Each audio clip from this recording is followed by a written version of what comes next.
Le silence se fait et nous démarrons, s'il vous plaît. Voilà. Donc merci d'être là, présent. Hein, ce soir nous sommes nombreux.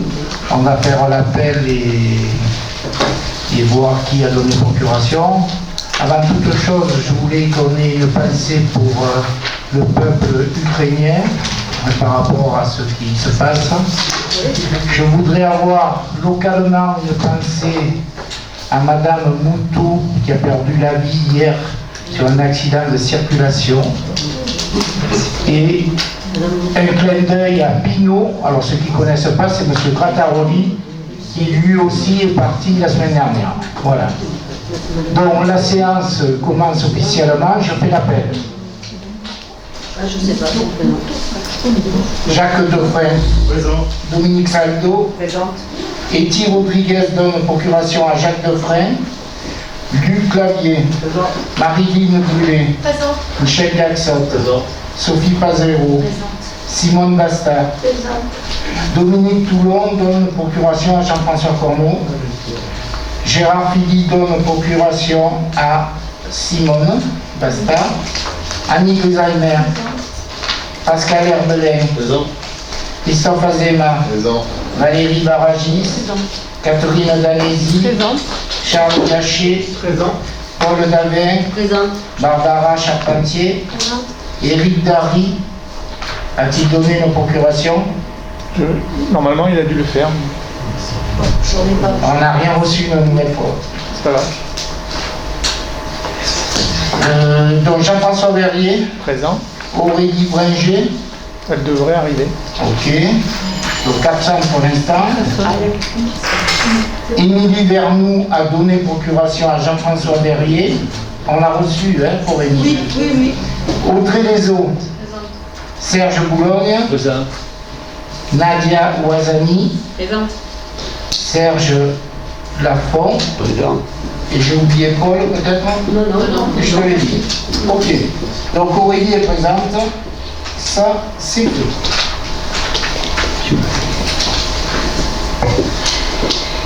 Donc je vous propose de désigner Sophie comme secrétaire de séance.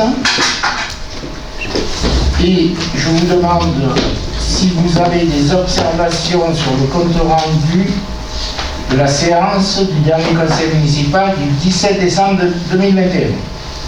Y a-t-il des observations? Pas d'observation? Moi j'ai une observation. Observation. Aurélie. Oui, bonjour.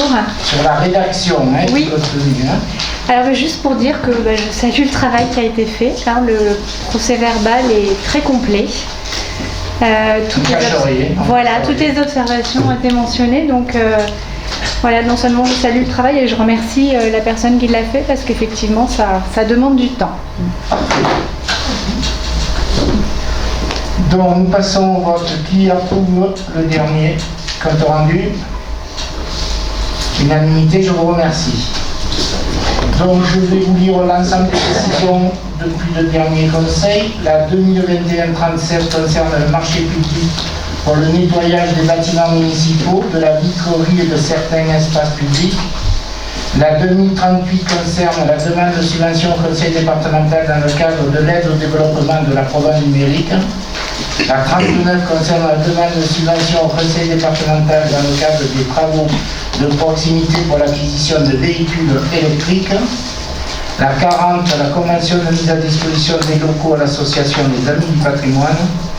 Et la 2022-01, la première de l'année, la convention de collecte, tri et recyclage des déchets papier de bureau et carton d'emballage avec la société A4 Recyclage.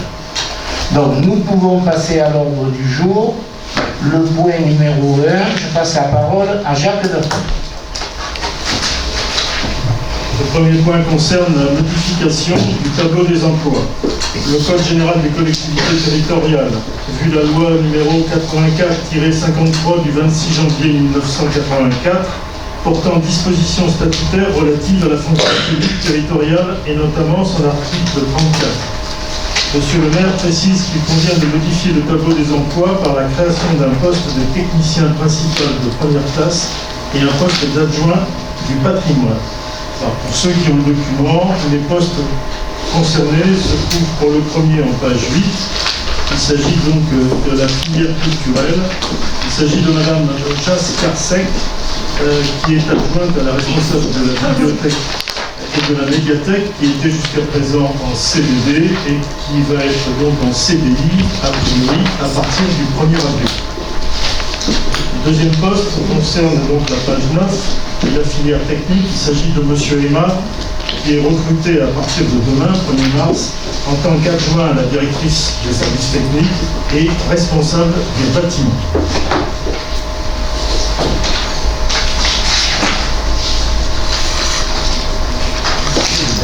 Y a-t-il des observations?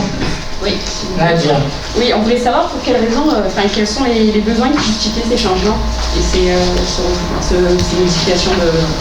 Alors, le premier besoin, c'est qu'il y avait une adjointe, une collaboratrice à la responsable de la médiathèque, Madame Hélène Zarat, que cette personne était Dominique Libagno à 50%, et que donc Dominique Libagno était, si j'ose dire, mobilité vers le service communication.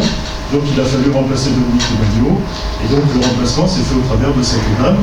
Je rajouterai aussi que c'est en prévision du départ, je pense d'ici 2 années, de Madame Zarat, et que donc voilà, c'est une période de biseau en attendant donc ces 2 années, et aussi bien sûr pour aider Hélène Zarat, puisque la tâche est quand même relativement importante au niveau de la bibliothèque et de la bibliothèque. Y a-t-il d'autres observations? Jean-François Verrier. Oui, juste une petite observation. Vous avez fait remarquer au dernier conseil un certain nombre d'erreurs dans le tableau des emplois. Elles ont été corrigées et je voulais vous en remercier. Y a-t-il d'autres observations?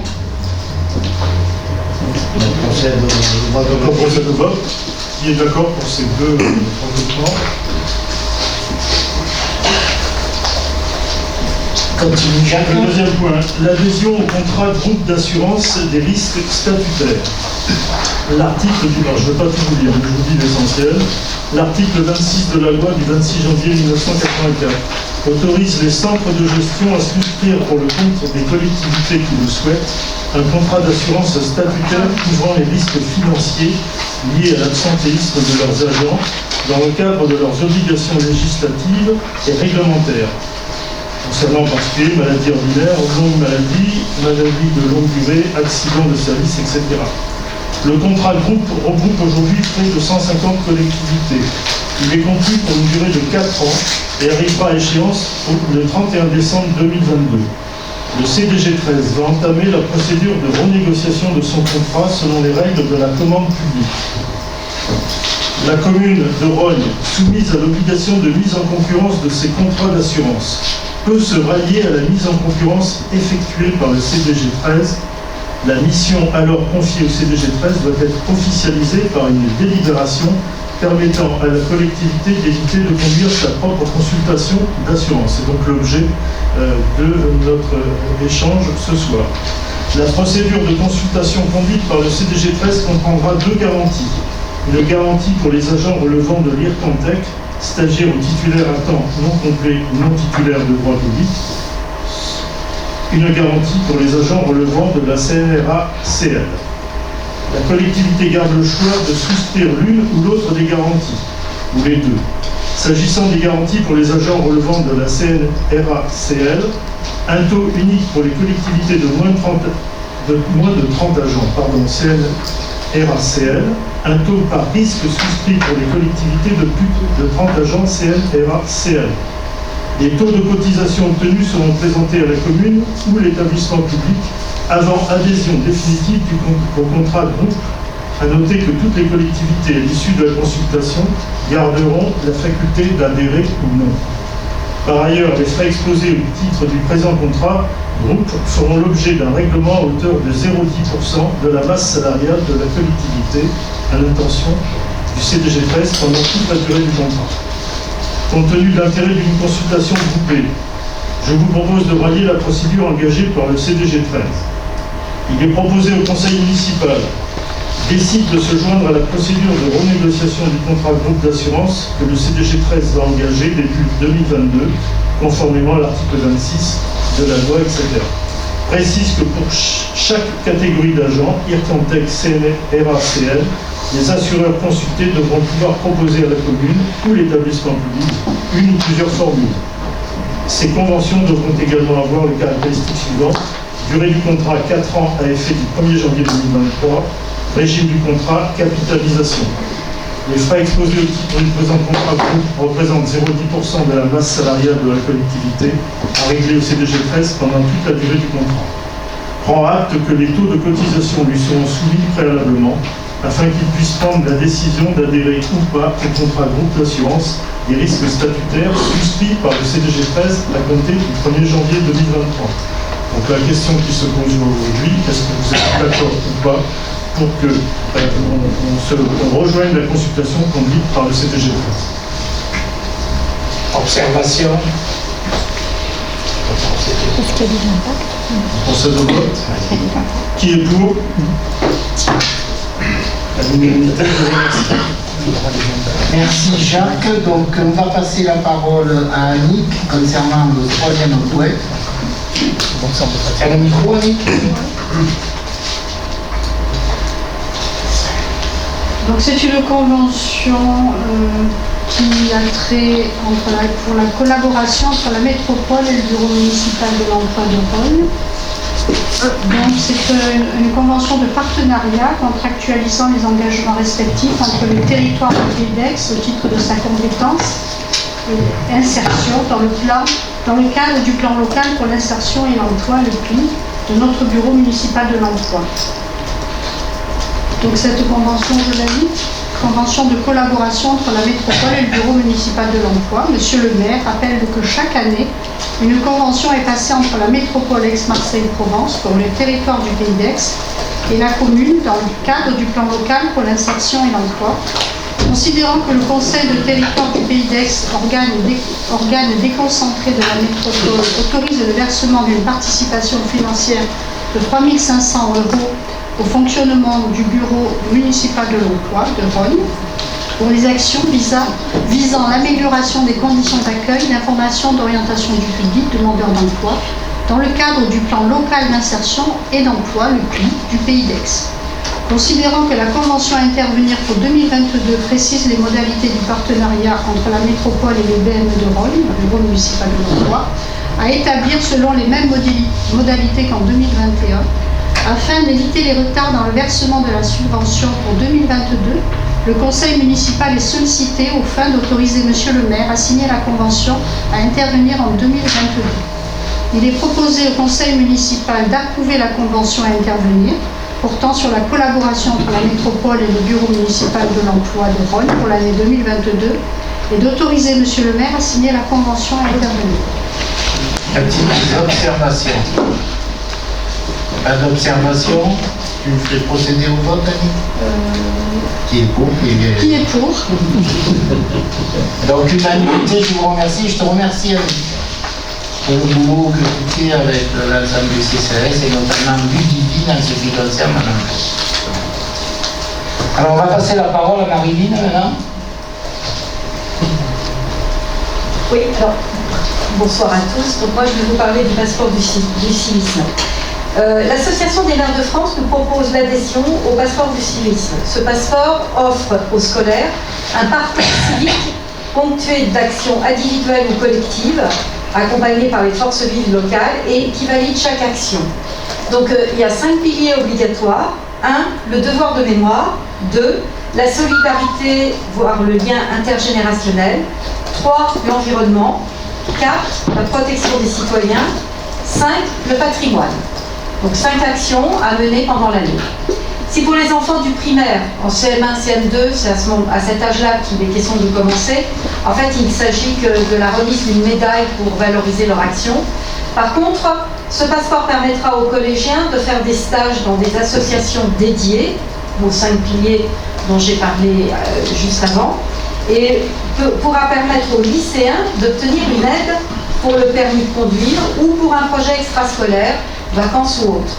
Et la cotisation pour notre village est de 200 € par an. Je dis par mois, c'est par an. Donc, alors là, j'ai un exemplaire d'un passeport du civisme de Talmont-Saint-Hilaire que je peux vous faire passer et que je souhaite récupérer parce que j'en ai qu'un pour le moment, donc on n'a pas voté. Donc, il est proposé au conseil municipal d'adhérer à l'association des maires pour le civisme, de verser à cette association la cotisation de 200 € au titre de l'année 2022, de désigner M. Jean-François Corneau, maire, et Mme Marilyn Brûlé comme représentants de la collectivité, d'autoriser M. le maire ou son représentant à signer tout document relatif à ce dossier. Et nous précisons que la dépense est prévue au budget primitif 2022, chapitre 65, article 65-74. Y a-t-il des questions? Non. On passe au vote? Qui est pour? Ok, merci beaucoup. Merci Marilyn, donc c'est une première et Voilà. on va essayer d'accompagner ça au mieux par rapport aux orientations qui sont données. Voilà. Deuxième intervention de Marilyn. Alors, maintenant on va passer au collège. Donc, dans le cadre du projet Bien vivre ensemble, le collège des Garrigues nous sollicite pour une indemnité de 500 €. Comme pour beaucoup de jeunes en France en post-pandémie, il est constaté un mal-être grandissant, tous milieux confondus. Donc, l'idée qui s'appelle Remède Action, c'est le nom du projet pour lequel il nous est demandé cette indemnité, est de réaliser une grande fresque extérieure à l'entrée de la cour. Et des élèves en difficulté seront aidés par un artiste tagueur. Ils choisiront une thématique et dessineront leurs idées. La volonté est de permettre à ces adolescents de donner du sens à leur scolarité et de s'approprier les lieux. Je voudrais rajouter que le Collège des Garrigues est dynamique, inventif, qu'ils ont toujours des projets constructifs et originaux, grâce à la principale, Madame Sorisseau, accompagnée par la CPE, Madame Corabeuf. Et les professeurs, oui. Voilà. Donc je vous demande de voter pour cette indemnité de 500 €, sauf si vous avez d'autres questions. As-t-il des observations? Oui, moi je trouve des... Aurélie. Oui. Oui, je trouve l'initiative intéressante. Donc si je comprends bien, c'est plus une question de compréhension. Donc cette fresque, elle a plutôt pour vocation d'intégrer des élèves en difficulté scolaire, c'est ça? Ou en difficulté psychologique, ou en difficulté... c'est quoi? Quel est le lien finalement avec le mal-être? Comme je disais, il y a un mal-être un peu, grandissant, un peu nouveau, qui est constaté effectivement chez les collégiens, qui s'accentue chaque année. Enfin moi, nous on va au conseil d'administration, on rencontre régulièrement Madame Sorisseau, même si on n'a pas d'action, si on n'a pas d'interférence avec le collège, qui est départemental. Et à chaque fois revient cette question, effectivement, de plus en plus jeunes.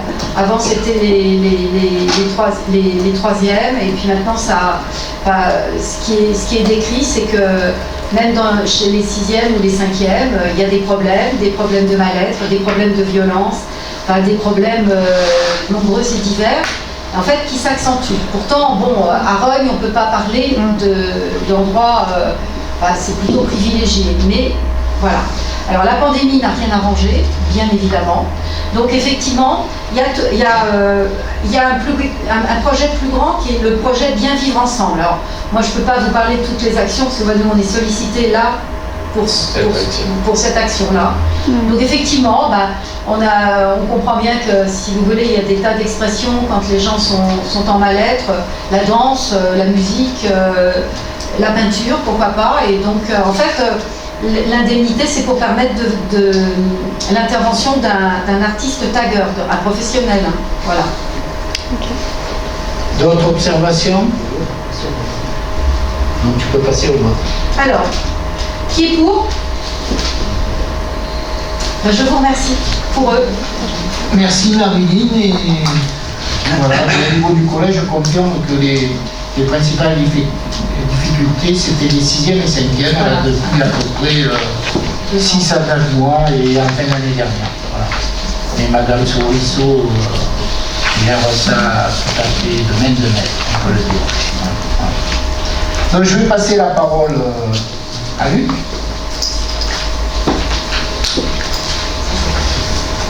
Bonsoir. Une convention qu'on voudrait mettre en place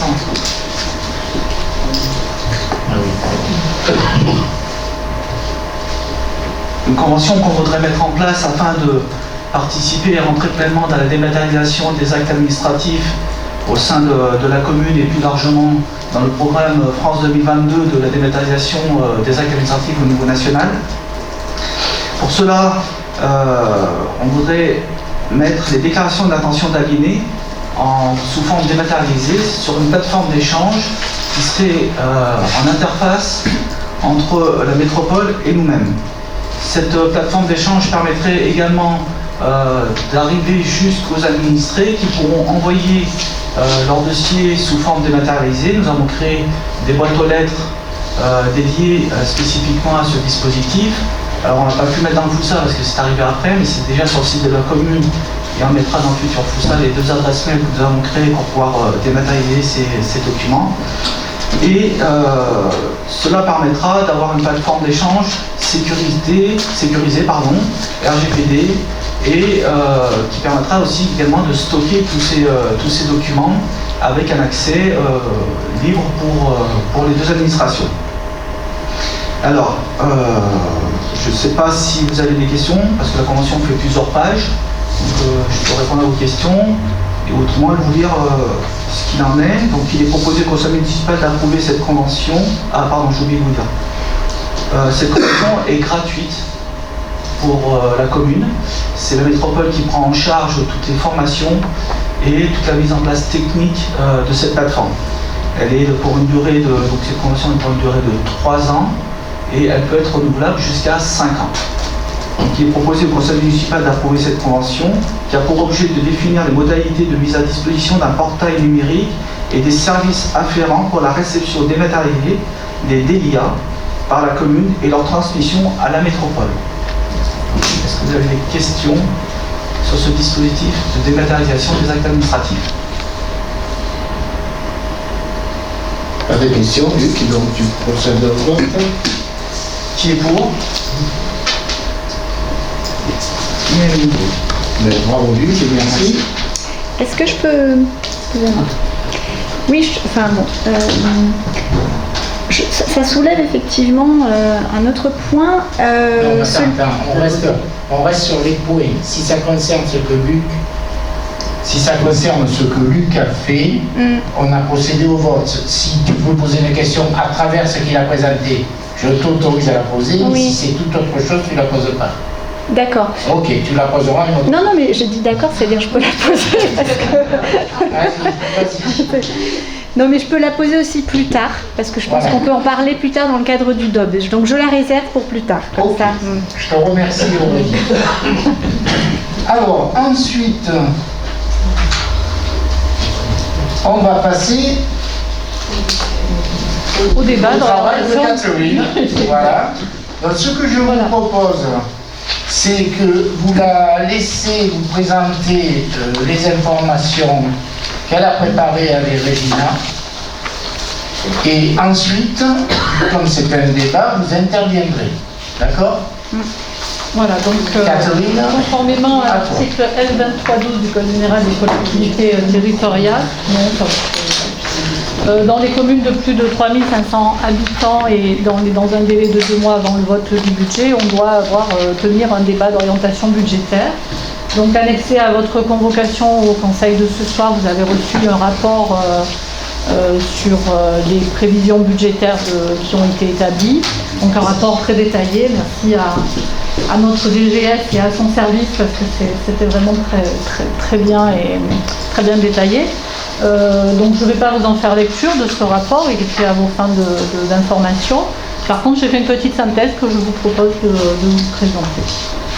Voilà, donc tout d'abord, vous aviez en première partie le contexte économique. Donc, crise sanitaire est liée à une crise économique. un PIB qui annonce une forte croissance en 2021 de plus 7%, mais qui finalement est un niveau de fin 2019. Un taux de chômage relativement stable avec néanmoins une perte d'un point en fin d'année 2021. Une hausse importante des prix en 2021 qui va se poursuivre en 2022 avec une estimation d'inflation entre 2,5 et 2,7%. Et également, là vous en avez tous eu connaissance dernièrement, des fortes tensions sur le marché de l'énergie, carburant et électricité et gaz. Pour la loi des finances 2022, donc des mesures de soutien et de relance, donc dans le cadre de France Relance, de la dotation de soutien à l'investissement local. Donc on constate que les collectivités locales sont appelées à participer activement à la relance et que pour certaines qui sont en difficulté, il y a aussi tous des fonds de dotation pour les soutenir. Au niveau de la taxe d'habitation, donc cette année en 2022, on continue les dégrèvements pour les personnes qui sont encore concernées par la taxe d'habitation. Donc pour rappel, en 2023, ça aura complètement disparu pour les habitations principales. Concernant la taxe foncière, donc à noter une revalorisation des valeurs locatives d'environ 3,4%. Donc on n'a pas encore à ce jour l'État qui nous détaille vraiment les niveaux de revalorisation, mais ça sera situé entre 3 et 3,4%. Donc cette hausse est liée donc, à la méthode de revalorisation qui est basée sur l'inflation. Concernant la DGF, la dotation globale de fonctionnement, donc neutralisation pour 2022, avec quand même le système de péréquation qui fait que pour notre commune, on va subir encore une baisse de la dotation. Donc pour rappel, c'était de l'ordre de 542 000 € en 2016, 230 000 € en 2021 et une estimation à 200 000 € en 2022. Au niveau des EPCI, donc dans la loi des finances 2022, il est prévu un reversement d'une partie de la taxe d'aménagement aux EPCI, dont les modalités seront définies. Et le FCTVA, un maintien du fonds de compensation avec automatisation du versement. Voilà pour la loi de finances. Ensuite, les perspectives donc, pour les objectifs pour notre commune. Donc, les contraintes, on reste toujours dans un contexte sanitaire un peu incertain. On ne sait pas comment va évoluer encore les variants et les futures restrictions ou pas, ou est-ce que ce sera un retour à la normale. Une augmentation des charges de gestion due à l'inflation, avec la plus grosse problématique. Ça va être l'énergie, gaz, électricité, où on peut avoir des dépenses majorées de plus de 53% sur certains postes. Donc on a vu la baisse de dotation de l'État. Et la loi 3DS, donc loi de décentralisation, déconcentration, différenciation et simplification, avec notamment ce qui va nous concerner plus particulièrement, l'article 56, qui prévoit une réforme de la métropole Aix-Marseille-Provence. Donc avec des transferts de compétences et clés de répartition qui seront déterminés en 2022. Donc pour cette année 2022, il y a le maintien de l'attribution de compétences de la métropole de l'ordre de 642 000 € et toutes les clés et les transferts de compétences seront définis en cours d'année. Donc là, je pense que, Monsieur le maire, vous allez avoir beaucoup de travail. J'apporterai des précisions après dans les infos finales. Voilà. Donc les objectifs principaux pour la commune, donc c'est toujours comme l'année dernière se placer dans un budget pour de retour à un fonctionnement normal, comme si tout allait se passer dans un fonctionnement normal des services, une maîtrise des dépenses à caractère général malgré la hausse des tarifs attendus, un maintien du niveau d'épargne brute qui va favoriser d'une part le remboursement de la dette et le financement de nos investissements, des recherches de subventions et de recettes extérieures, le suivi de nos projets d'investissement et des attributions de subventions auprès de nos partenaires institutionnels, toujours un équipement des services prévu en 2022, du matériel informatique et logiciel, pas de recours à l'emprunt en 2022. Une particularité aussi, cette année, on verra la clôture du budget du lotissement des Garrigues, puisque tous les lots ont été vendus. Et une fiscalité directe qui reste inchangée pour cette année. Donc vous avez pu voir aussi les résultats du compte provisoire du compte administratif 2021, donc avec un résultat de l'exercice à 332 370 €, un excédent de clôture de la section d'investissement, un solde de la section d'investissement à 2 236 852 €. Et vous aviez également le détail des restes à réaliser avec le descriptif, donc dépenses à 2 446 000 et recettes à 1 131 000 €. Donc sur les opérations 2021, vous avez le détail, donc en page 10 du rapport, vous aviez le détail des opérations qui ont été réalisées, opérations d'investissement pour 1 049 825 €. Donc je pense que vous avez dû en prendre connaissance. Je ne sais pas si vous voulez que je les rappelle ou pas. Oui. Tout le monde a vu, voilà. Et des restes à réaliser en dépenses de 2 446 764 € qui concernent notamment l'acquisition du parc des Garrigues, donc en février, la modernisation d'éclairage cours Saint-Étienne, avenue d'Aix, avenue de Lambeth, et l'acquisition de véhicules pour les services techniques. Donc clôture du budget du lotissement des Garrigues avec un excédent de clôture de 1 114 650 €. Donc à savoir que cet excédent sera apporté au budget communal 2022 en section de fonctionnement. Voilà, donc la section de fonctionnement, ce qui est prévu pour 2022 devrait s'équilibrer à 6 842 690 €, répartis en dépenses réelles de fonctionnement 4 458 073 €. Donc vous avez la répartition pour les charges à caractère général. Donc il a été prévu une hausse de 5,65% par rapport au budget de 2021. Donc pour faire face aux annonces d'augmentation d'énergie et des augmentations de prix dues à l'inflation. Au niveau du personnel, une revalorisation de 1,89 par rapport au budget 2021, afin de prévoir les recrutements, donc un agent de la police municipale et un adjoint au service technique. Également sur l'année complète, le nouveau régime indemnitaire qui a été mis en place en fin d'année dernière, 2007. Et une prime inflation de 5 000 €. Voilà, sur les autres charges de gestion, donc c'est un retour à la normale pour les subventions associations, une baisse dans les charges exceptionnelles. Donc là, c'est dû de 14,89%. Donc là, ce sont les nouvelles délégations en service public, ALSH et crèche notamment. Voilà, et vous avez une petite répartition pour les charges de personnel, donc une répartition qui reste sensiblement identique au budget 2021. Sur les recettes, donc pareil, comme on a vu tout à l'heure, un produit des services qui recouvrent leur niveau normal, comme précédemment avant crise sanitaire, une DGF en baisse et une revalorisation des bases fiscales.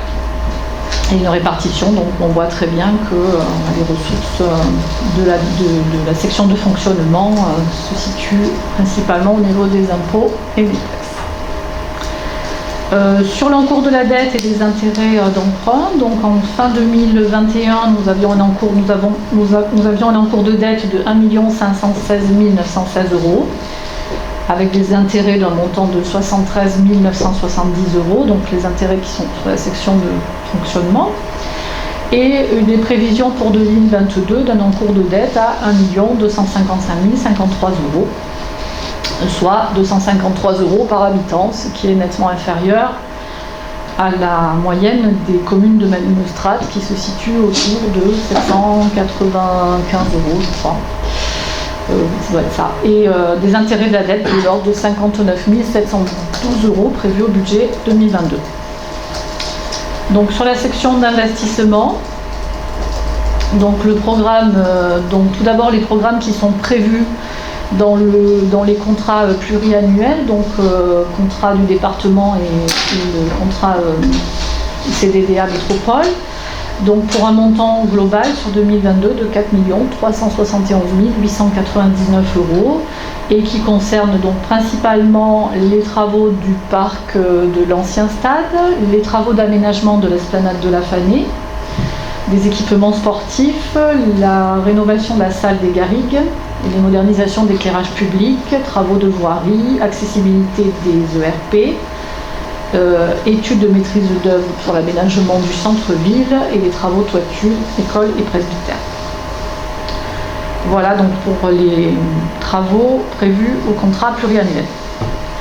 Et donc les investissements prévus hors contrat, donc sur 2022, dans le cadre du programme Acte Sequoia, donc des audits énergétiques, études de maîtrise d'œuvre pour une rénovation des bâtiments services techniques, la création d'un jardin du souvenir dans le cimetière et études en vue de son extension, l'extension du système de vidéoprotection et des travaux d'OLD, chemin d'écoulage.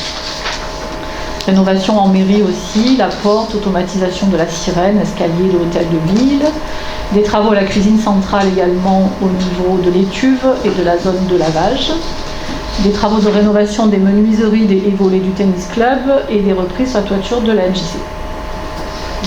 Également donc l'acquisition de logiciels pour l'état civil, pour la numérisation d'actes civils et pour le recensement militaire, et donc la continuité du renouvellement du parc informatique des ordinateurs cette année qui concernera les services techniques et l'office du tourisme également.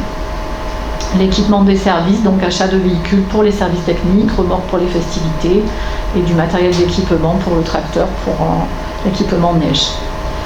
Voilà, donc la totalité de ces investissements en financement, donc comme on a vu en partie sur le contrat pluriannuel, département et métropole. Ensuite aussi des subventions de nos partenaires institutionnels, la région et l'État. Et un autofinancement pour la totalité des prévisions 2022 à hauteur de 2 154 198 €, donc financé par l'excédent cumulé du compte administratif et l'excédent du budget du lotissement des Garrigues. Voilà. Donc je pense que c'est à peu près la synthèse de ce que vous aviez dans le rapport. J'ai peut-être oublié des petits points. Donc merci Catherine. Donc vous pouvez intervenir, lever le doigt, comme ça je donne la parole. Aurélie. Oui.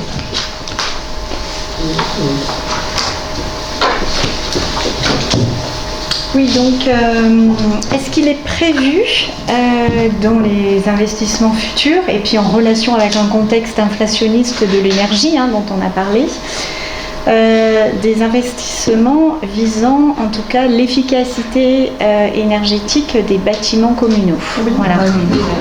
On l'a vu tout à l'heure, donc il y a tout, dans le programme Acte Sequoia, il y a tout un programme d'audit énergétique dans les bâtiments qui vont être réalisés, qui sont prévus. Tous les bâtiments? Une partie des bâtiments. Pourquoi le gymnase ne fait pas partie? Parce que c'est la passoire énergétique de la commune. Mais il y a eu déjà des systèmes mis en place pour le gymnase de régulation, de gestion du chauffage dans le gymnase. Oui, non, mais ça empêche, c'est pas l'isolation en fait. Non, c'est pas l'isolation. Mais ça sera, voilà, il y aura de toute façon, une fois que les premiers audits seront faits, il y aura certainement une extension vers d'autres bâtiments, bien entendu. Est-ce qu'on peut imaginer peut-être ne serait-ce que de demander ce que ça peut coûter, peut-être un package d'audit, et notamment en ciblant les bâtiments les moins énergivores, les plus énergivores, effectivement. Parce que je pense que ça coûte moins cher pour la commune de faire peut-être de négocier un package plutôt que de le faire coup après coup. Je pense que dans les dossiers qui sont que la directrice des services techniques a effectivement dans la typologie. Je comprends que ce n'a pas été fait jusqu'à présent, vous voyez, mais là effectivement on est dans un contexte nouveau où il y a beaucoup d'incertitudes sur l'énergie et ça peut être important de le faire. Et puis il y a aussi une opportunité de subvention importante sur ce sujet-là et il ne faut pas effectivement passer à côté. D'accord. Oui, mais le gymnase il fait pas partie de ce truc-là en fait. Peut-être, ouais, mais bon, alors à ce moment-là, on a commencé par ce qui nous semblait le... Ah non, mais c'est le gymnase qui, à mon avis, qui devrait avoir la priorité, mais c'est juste une petite Je pense qu'ils ont fait... C'est pas forcément le gymnase, c'est pas forcément le gymnase. Non, c'est pas forcément le Mais gymnase. je pense qu'on aura un deuxième temps, puisque c'est avec la métropole que nous faisons Oui. ça. Voilà. Barbara voulait intervenir. Oui. Pardon. Merci. Oui, donc en fait, à la lecture du rapport d'orientation budgétaire, on a vu qu'un certain nombre d'investissements financés sur, je sais pas si on entend. Approche le micro. Financés sur 2021 n'ont pas été réalisés en 2021 et par conséquent ont glissé sur 2022 et sont reportés au budget 2022. C'est le cas pour l'esplanade de la Fanée, on a 80 000 €, l'éclairage public, 134 000 € pour l'intitulé accessibilité voirie ERP, l'aménagement du centre-ville, les bâtiments, écoles, presbytère. Alors c'est vrai que le Covid et le contexte sanitaire ont certes ralenti les dépenses d'investissement, mais on pense que ça ne doit pas être un prétexte en fait au fait que les investissements prévus ne soient pas réalisés. Et on regrette aussi que les 14 opérations qui sont prévues pour 2022 et 2023 ne soient listées que sur une seule page, en fait, avec juste un intitulé et un montant dont on ne sait pas trop ce à quoi il correspond. On aurait voulu un budget plus transparent, en fait, avec présenté par secteur ou thématique pour donner plus de visibilité à l'action. Là, on n'est pas dans le budget, on vous le présentera. C'est juste des orientations. C'est des orientations. Mais ne serait-ce que par rapport aux orientations, en fait, pour avoir une idée peut-être plus par exemple, patrimoine, action sociale, espace public, transition énergétique, justement, sport et activité physique, avec éventuellement des dates de début et de fin. Oui, par thématique, mais nous, comptablement, c'est pas la gestion, elle est pas comme ça, elle est par opération, en fait. Et par nature, voilà, donc on pourrait effectivement... Il y a des communes qui le font, je l'ai vu, c'est pour ça que je Oui, parce que c'est un travail de présentation différent, en fait. Oui, mais on le verra surtout dans le cadre du budget qu'on vous présentera et qu'on votera. Pour revenir à ta première observation, effectivement, il y a des opérations qu'on a démarrées en 2021 qu'on poursuit en 2022. Quand on démarre... Il y en a d'autres qui n'ont pas du tout démarré. Il y en a qui n'ont peut-être pas démarré, mais souvent on démarre par le coup de, comment on appelle ça, maîtrise d'œuvre ou des trucs comme ça. Après, il y a tout un travail à faire, ce qu'on fait pour le parc à bourg et tout ça. Donc voilà, de toute façon, on a les financements en face. Donc cette année, j'espère qu'on sera moins perturbé par le Covid et qu'on pourra bien avancer les dossiers pour lesquels on a rencontré le conseil départemental et qui nous a validé les 4 lignes principales. Voilà. J'avais encore 2 petites choses à dire. Oui. D'autre part, sur le projet 4 qui est reporté sur 2023, la commune va investir 2 millions d'euros.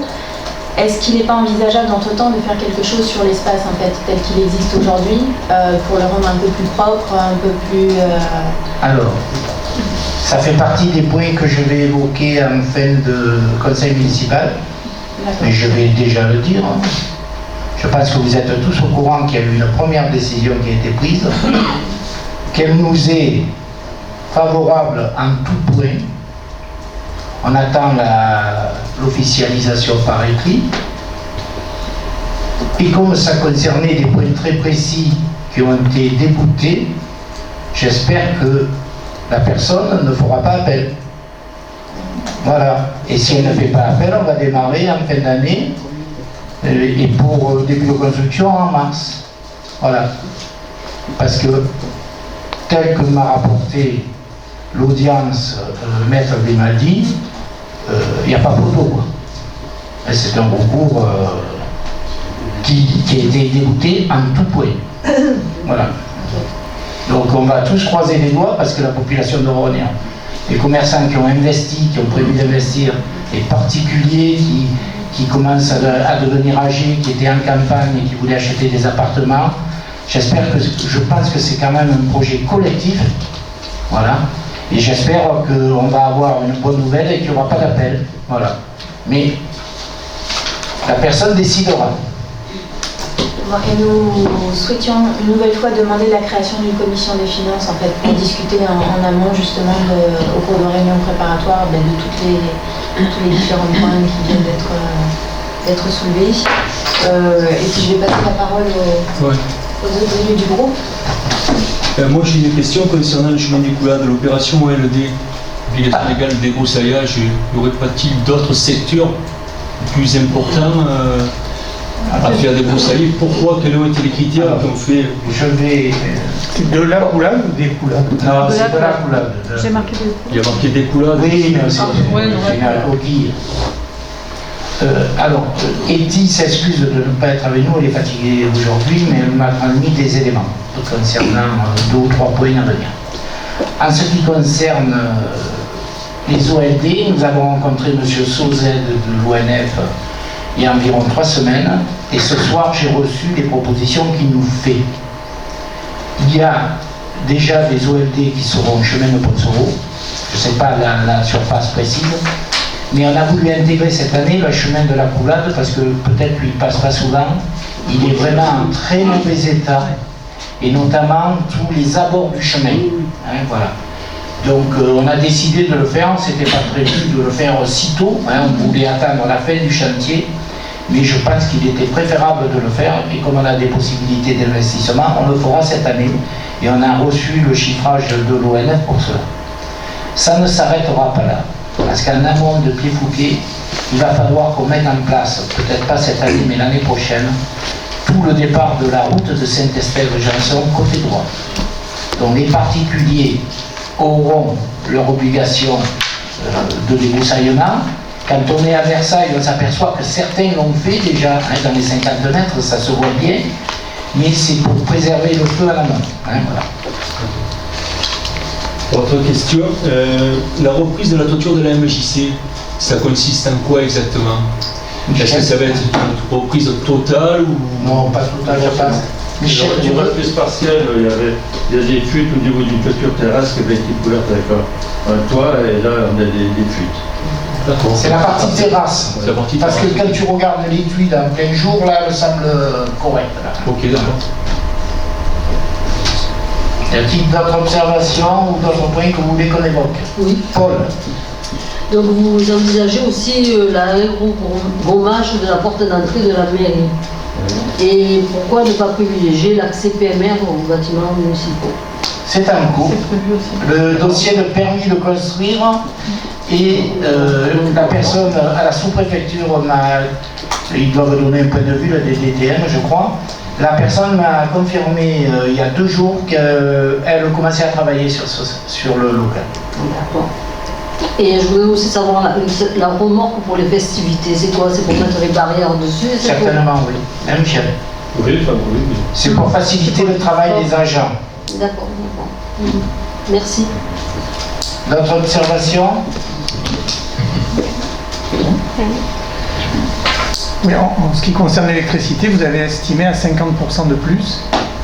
Et en fait, en regardant les docs sur les autres communes, ils estiment plutôt entre 100 et 150% pour certaines communes. Donc sur quelle base? Ça a été étudié en fonction des éléments que nous a fournis nos fournisseurs, les contrats qu'on a actuellement sur la commune. Donc on a reçu un courrier assez bien détaillé. Du SMED. En fait. Et eux, ils disent voilà, que ça sera 50%. Ça sera, parce que tous les contrats n'auront pas les mêmes montants d'augmentation en fonctionnement, en fonction justement des caractéristiques de chaque contrat. Donc en fait, en moyenne, ça sera à 53%. D'accord. Mais là aussi, on espère peut-être qu'il y aura un changement, puisque j'ai vu qu'il y avait plusieurs communes qui avaient fait des demandes dans ce sens. Donc nous, je pense qu'on fera partie aussi de ces communes-là pour essayer de négocier et voir si on ne peut pas, nous, collectivité, avoir aussi un plafond comme c'est en train de se mettre en place pour les particuliers. Voilà. On a reçu pas plus tard qu'il y a 2 heures une information du président de l'Union des maires, M. Christiani, qui nous a retracé un compte rendu du SMED, et les communes vont faire bloc pour demander au gouvernement de limiter la hausse pour toutes les collectivités territoriales, parce que c'est pas normal que ce soit que les particuliers qui aient une limitation de hausse à 4% pour l'électricité, des chèques cadeaux de 100 € par-ci par-là, et que les communes, vous avez vu encore que les dotations elles vont encore baisser. Donc il arrive un moment où si l'État ne fait pas des efforts vis-à-vis des communes, ça ne peut plus le faire. Hein. Donc autant que ça coûte, je ne sais plus le terme exact qu'il a employé, autant qu'il diminue les factures d'électricité. Quoi qu'il en coûte. Quoi qu'il en coûte. Hein. Donc je pense qu'il doit y avoir encore un peu d'argent qu'on peut communiquer Voilà, vous m'avez compris. Donc on n'a rien lâché là-dessus au niveau des maires et des syndicats, le SMED en l'occurrence. D'autres observations? Sur les chemins ruraux, vous avez commencé depuis 2020 à refaire pas mal de chemins ruraux, mais que vous les avez goudronnés. Ce qui va impliquer que dans le futur, on sera obligé de les entretenir. Alors qu'avant, on se contentait de faire quelques petits travaux. Mais alors, pour quelle raison? Et est-ce que vous allez continuer cette politique de tous les regoudronner? Eh bien, on s'est aperçu quand même que quand on fait une bicouche ou je sais pas quoi, là, il y a deux termes. Hein, c'est pas bicouche, en fait. Voilà, ou un enrobé, bicouche ou un enrobé. Non, c'est pas de l'enrobé, là. Pendant 10 ans, 15 ans, on est tranquille. Regarde le chemin de la Poulade, quand c'est qu'il a été fait, ça doit faire 25 ans. Le problème que nous avons, et avec les grosses pluies qu'il a fait ces dernières années, on a refait le chemin du fond du Var, avec des matériaux spécifiques, c'est pas goudronné, parce que de toute façon l'eau ressortira toujours au chemin du fond du Var. Ça a l'air de tenir. Et il y a d'autres chemins, on a préféré faire de l'enrobé ou du bicouche pour être tranquille. Au contraire, on va économiser. Il y a 130 km de chemin. Non, on ne pourra pas 130 km de chemin, tu le sais très bien. Ben justement, je me posais la question, parce que vous étiez bien parti. Non. Mais écoute, moi ça ne me dérange pas, parce que en réfléchissant, il vaut mieux faire des travaux légèrement plus chers. Non, mais ça veut dire que les autres risquent d'être lésés si vous ne faites pas tous les chemins ruraux comme ça. Pour en faire certains et pas d'autres. Pour l'instant, au niveau des réclamations chemins, nous en avons de moins en moins. Ah ben oui, si on les goudronne. Parce que ça fait quand même quelques années que... Non, on les goudronne pas tous, on intervient. Il nous reste des chemins très compliqués comme la Javie, par exemple, pour ceux qui la pratiquent. Mettre du bicouche ou de l'enrobé à la Javie, on n'en a pas parlé avec Michel, mais ça me semble hors de question. Mais ce chemin, on doit y passer 3-4 fois par an. Et on n'a pas encore trouvé la solution pour le stabiliser un petit peu. Pourquoi? Parce qu'il y a des points d'eau qui remontent, tout simplement, comme partout dans le monde. Donc je pense que dans ce domaine-là des chemins, on a consacré environ 300 000 € depuis pas mal de temps, et on va continuer à consacrer ces montants-là. Moi j'ai une question concernant le maintien en état de notre patrimoine, un peu historique. Est-ce que, alors bon, lors du dernier conseil municipal, on avait parlé effectivement des certains travaux un peu urgents de rénovation de l'église, hein, donc ça, d'une part, il y a aussi les moulins, nos moulins qui tombent, enfin, chaque fois que je passe devant, je trouve que ils sont de plus en plus en mauvais état. Est-ce qu'on peut imaginer, alors je sais que tout ça c'est aussi complété, abondé, etc. par des subventions, mais est-ce qu'on peut imaginer de prévoir une ligne, en tout cas pour la préservation de notre patrimoine? Alors, Jean-François aurait pu te donner la réponse, parce que les moulins, il s'en est occupé dans les années 2000, et la famille devait nous mettre à disposition le moulin du Devin, et ne l'a jamais fait. On ne peut pas intervenir sur les moulins parce qu'ils ne nous appartiennent, ils sont sur des terrains privés. Donc il faut l'acceptation des privés pour faire ça. Donc, dans le dernier mandat, on pensait peut-être, pas le dernier, même Jacques Ipel pensait faire le moulin du Devin, mais il n'est pas arrivé avec le notaire à obtenir l'accord de la famille pour le faire. Ce qui est dommage. Après, on ne pourrait pas le relancer. Voilà, c'était du temps de Jacques Ipin, donc on est quelques années plus tard, quoi. Je pense qu'il y a une génération qui a disparu. Voilà. Donc il n'y a plus d'engagement verbaux des grands-parents. Voilà, c'était ça. Voilà. Tu t'es cassé la tête pendant des années, Jean-François a relancé la famille avec le notaire et on n'y est pas arrivé. On pourra essayer de relancer. Bon, s'il y en a un qui connaît précisément la famille, on peut aider nous en ce sens. Voilà. Après, en ce qui concerne l'église et la chapelle Saint-Denis, on va procéder par ordre. Michel Gaxot va récupérer les dossiers que tu as récupérés de la part de M. De Thésa. Voilà, tout à fait. Et après, on va recontacter les personnes qu'il faut pour faire sur 3-4 ans la remise à niveau, notamment des réclames. Voilà. Ok. Sur l'éclairage public, vous allez donc refaire en LED, ce qui a été indiqué. Est-ce que vous avez prévu de faire des systèmes d'extinction compte tenu de l'augmentation du prix de l'énergie, et aussi par exemple des détecteurs automatiques lorsque les gens passent, si c'est éteint ça peut se rallumer, etc.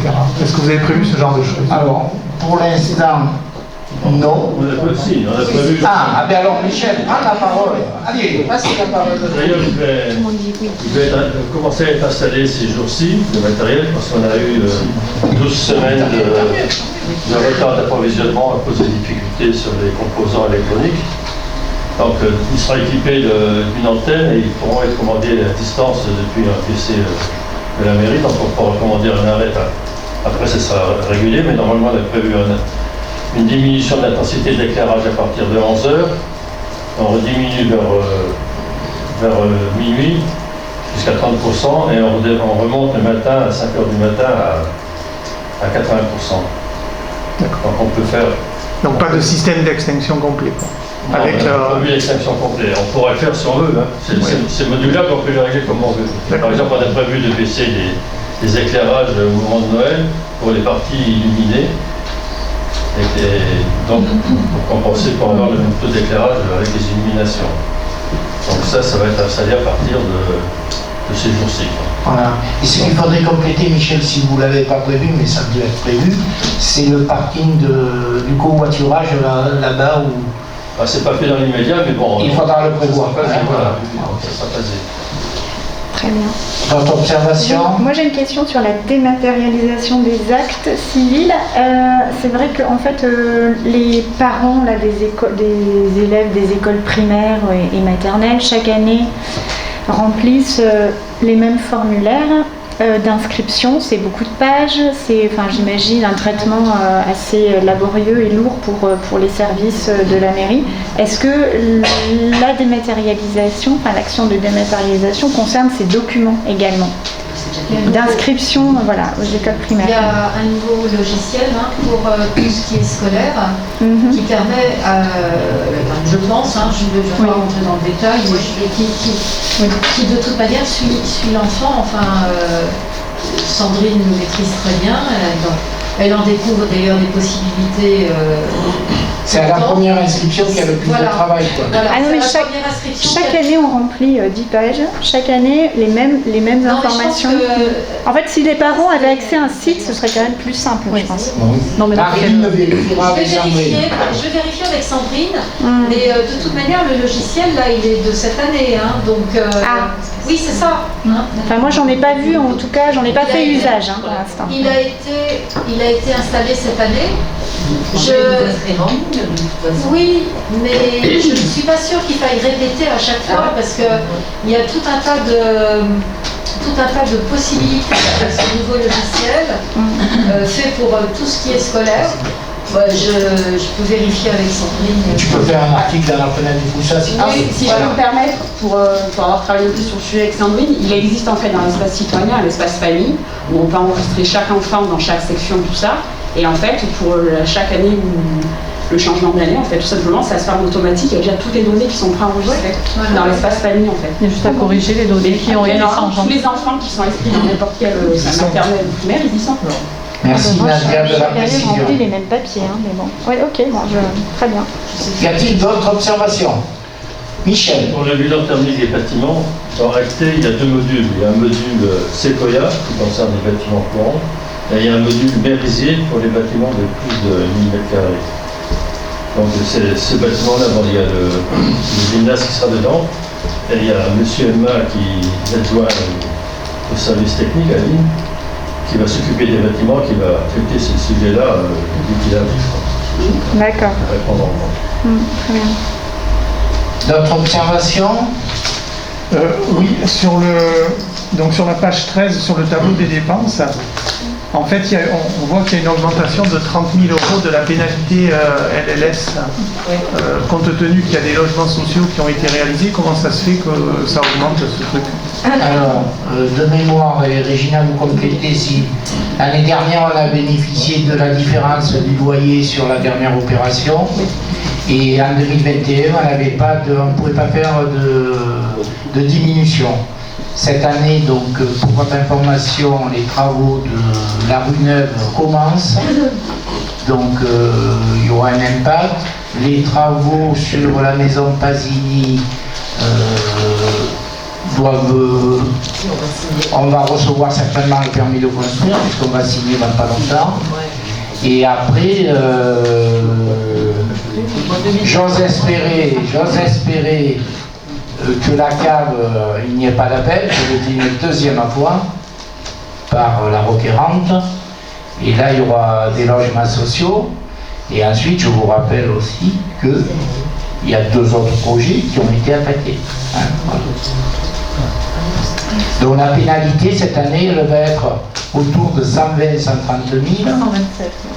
Mais on n'a pas reçu confirmation. J'ai rencontré le sous-préfet pour l'analyse de ce qu'on avait fait ces dernières années dans le plan triennal. J'espère qu'ils ont compris qu'il y avait 3 recours déjà. Hein. Donc ça, c'est le sous-préfet qui l'a relevé et qui vient d'arriver. Donc j'espère que la majoration restera à 10%, ce qui nous permet de payer malgré ça.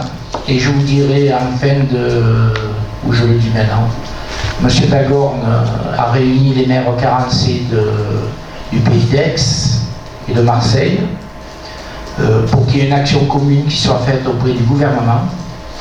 Parce que pour votre information, il y a des communes comme Allo qui payent 600 et quelques mille euros de pénalité.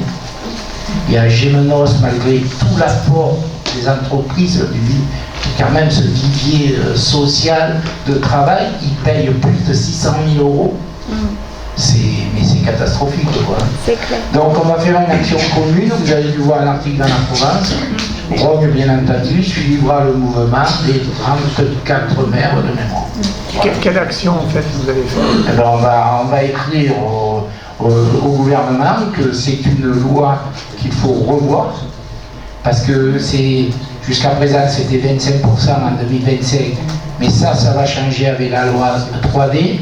Il se peut qu'il y ait des contrats de mixité sociale de 2023 à 2026. Tout ça, c'est des points d'interrogation. Toujours est-il qu'on va essayer de faire un recours commun pour que ce montant-là soit réduit. C'est anormal, je ne connais pas Gémenos, le maire, je le connais comme ça, mais ça plus, avec toute l'activité économique qui dégage. Il se prend 600 000 euros de pénalité, c'est anormal. Est-ce que juste, en fait, moi je pense que la loi 3DS, là, donc décentralisation, déconcentration et différenciation, elle nous est très favorable, parce qu'elle dit clairement que les grandes agglomérations devront continuer à disposer d'au moins 20 à 25%, effectivement, parce que c'est là où est l'emploi. En revanche, les communes retardataires bénéficieront de plus de temps, et les objectifs de logements sociaux pourront être définis localement à travers un contrat de mixité sociale signé entre le préfet et le maire. Voilà. Donc moi la lecture. Exactement. Donc j'abonde parfaitement et je pense que donc non seulement j'espère que pour Rogne on va même revoir à la baisse. Je suis pas du tout contre les logements sociaux, qu'on soit bien d'accord. Hein. Mais les emplois, encore une fois, ne sont pas sur Rogne. Si c'est pour qu'on mette plus de gens qui soient dans les embouteillages, qui vont à la Durane, à Aix, à Marseille, enfin je pense que c'est pas ça l'objectif. La plupart des maires, parce que moi en ce moment je suis en contact avec un certain nombre de maires aussi, sont complètement, ouverts à cela. Je pense qu'on a du poids pour dire l'aménagement le logement, il doit également être corrélé à une politique emploi, quoi. Ça peut pas, voilà. Il faut je suis d'accord avec toi, il faut qu'il revoie la loi SRU, quoi. Mais je pense que les communes de 3500 habitants qui sont pénalisées. Mais je pense qu'il y a la loi cadre, là, qui est celle de la loi 3DS, elle pose déjà voilà. Donc je pense que soyons les premiers à agir, voilà, c'est ça et mettons un stand-by si nous le pouvons. Si vous voulez, en fait moi je trouve qu'il y a, j'en reviens systématiquement à ça, mais j'appelle en tout cas de mes voeux à ce qu'il y ait moins d'urbanisation, en tout cas sur Rogne. Depuis que je suis, moins de 10 ans, c'est trop, quoi. C'est trop. Moi je trouve que c'est pas joli, excusez-moi. Il faut savoir que 30% de la valeur d'une maison aujourd'hui dans le logement, c'est l'environnement. Notre environnement, il se dégrade parce que ça pousse de tous les côtés. C'est pas contre vous, hein, je dis ça parce qu'il y a des choses qui ont été actées avant vous. Mais si on peut encadrer, réguler, mieux faire, et peut-être un peu moins faire, moi je suis vraiment prête à donner toute mon énergie et mes idées pour cela, quoi. Aurélie, je respecte ce que nous avons validé en 2016 avec Jean-François Verrier. Il y a eu un PLU. Donc le PLU, tant que le PLU n'est pas en marche, moi, toutes les zones qu'on avait définies d'OAP et tout ça, nous resteront. Parce que je ne vais pas pénaliser quelqu'un qui avait un terrain constructible et demain, celui-là, il n'est plus constructible. On a pris des décisions d'augmentation de population dans le mandat précédent, de dire qu'on était 4008 et qu'on monterait à 5004, 5005, d'accord? Oui, mais la loi, par rapport... elle évolue, la loi. Non, mais attends, Jean-François, tu étais là. Par rapport aux OAP qu'on a définis. Regardez autour de vous, regardez le plus réparable, il va y avoir plus de 1000 personnes qui vont arriver en 2 ans. Ouais, c'est n'importe quoi. Regardez Lambès qui a dépassé les 10 000 habitants. Regardez Saint-Canal, le long de la 7, ça construit tout le temps. Donc je veux dire, nous on a pris cette décision avec Alain Reynaud, avec l'ancienne mandature. Oui, il y a une exception quand même à ce que tu dis. C'est tout. Et on sait très bien, mais de toute façon, il y aura toujours les pénalités financières de l'État. Hein, voilà. Mais on attend de voir ce que la loi 3DS va nous promettre. Y a-t-il d'autres observations ou on se donne rendez-vous pour le budget où vous pourrez poser d'autres questions? Bon, je voulais vous remercier parce que c'est rare à le dire, mais nous avons fait un débat constructif, tout à fait correct. Hein. Donc si ça pouvait se renouveler chaque fois, ça serait bien. Mais je tenais, pour terminer ce point, il faut voter le DOM. Donc Catherine va procéder à vous demander de lever la main ou abstention, tout ça. Je voulais remercier Catherine cette année pour votre information. Jusqu'à présent, je me suis investi souvent dans les budgets. Cette année, j'ai regardé ça de très loin. Bien entendu, j'ai fait quelques remarques à Régina et à Catherine. J'ai demandé des explications. Mais la présentation de ce soir, c'est le travail cumulé de Catherine, de Régina et d'Hélène. Je n'oublie pas Hélène. Moi, je suis intervenu ponctuellement. Voilà. Donc, Catherine, je te propose de faire voter. On vote. En fait, on vote juste la tenue du rapport d'orientation budgétaire, hein, voilà. C'est ça, Régina, voilà. C'est pas un vote pour, c'est juste... Non, c'est pas... Voilà. Pas d'observation, pas de compte, voilà, pas d'abstention. Sur la tenue du débat d'orientation budgétaire. Voilà, et je vous donne rendez-vous, donc très certainement on va essayer de faire le budget pour fin mars ou les tout premiers jours d'avril. Je vous rappelle que la loi nous permet d'aller jusqu'au 15 avril, mais j'ai tellement souffert ces dernières années de ne pas avoir tous les éléments le 15 avril que on va le faire. Voilà. On va le faire, on a déjà bien avancé, on attend des précisions sur l'augmentation des tarifs, on attend des informations sur le montant de la taxe foncière qu'on va recevoir, sur la dotation, on a encore des éléments qu'on n'a pas. Hein. Mais ce que je peux vous dire, c'est que on travaille au mieux pour notre village, hein, et uniquement pour notre village. Donc si vous voulez, on va passer aux questions.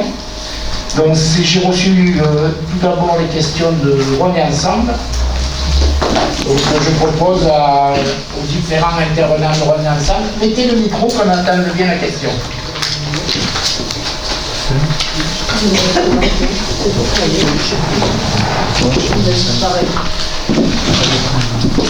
Vas-y Serge. Nous avons constaté depuis plusieurs semaines un stationnement désordonné en haut du cours Saint-Étienne face à l'office du tourisme du fait du déplacement des jardinières en pierre. Le stationnement en nombre à cet endroit est dangereux du fait de la présence des caves qui viennent fragiliser le sol. La présence trop importante des véhicules génère des vibrations qui pourraient déclencher ou accélérer un processus de mouvement du sous-sol et ainsi accroître le risque d'effondrement ou affaissement de cet endroit. Des études de sol ont-elles été menées avant de réaliser ces nouveaux aménagements? Quelles dispositions comptez-vous prendre pour limiter le stationnement sur des places non matérialisées entre deux jardinières et sous quel délai? Merci. Alors, comme tu le fais remarquer, elles sont non matérialisées.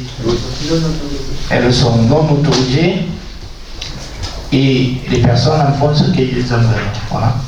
Donc, le point de départ, je fais un bref historique.